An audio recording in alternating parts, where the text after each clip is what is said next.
Russia's defense ministry says the country's navy has captured 8 men in connection with the disappearance of the cargo ship Arctic Sea. Well, the vessel and its 15-member Russian crew went missing 3 weeks ago in the Atlantic. For more, I'm now joined by Oksana Boyka, who's covering the story for us. Oksana, what do we know about the hijackers so far?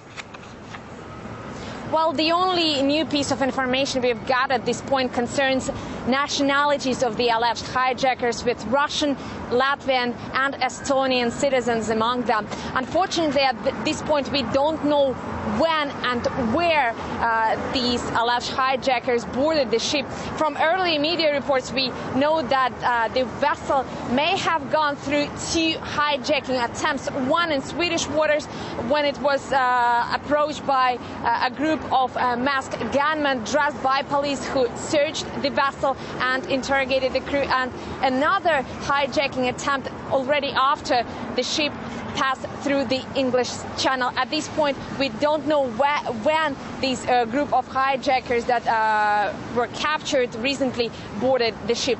Right now, we know from the statement of the Russian Defense Ministry that they're still continuing the interrogation and the consultations, the questioning of the crew. And at this point, it's still unclear whether hijackers had any collaborators among the sailors. We know that the sailors were forced to switch off the navigation and communication equipment and were also forced to change the course. But at this point, it's still unclear whether anyone on board helped this hijacking attempt to come through. Oksana, how did the Russian Navy capture the men?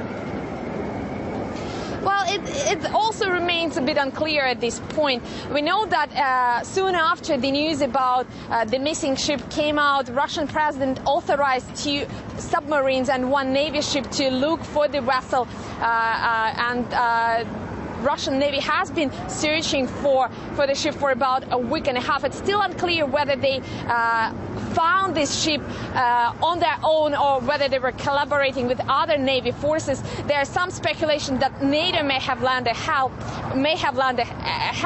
and Russia's envoy to NATO, Dmitry Rogozin, indirectly supported this idea.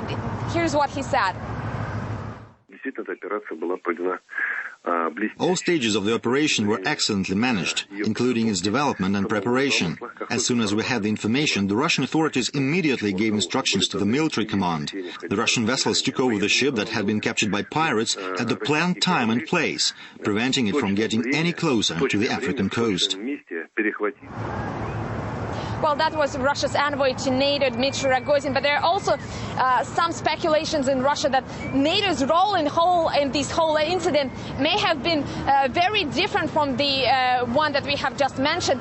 Some analysts in Russia believe that it may have been NATO forces that have actually seized this ship, but this notion hasn't been confirmed by any sources in Russia so far. Still a great deal of speculation surrounding this entire event. Oksana Boyka, thank you very much for that update.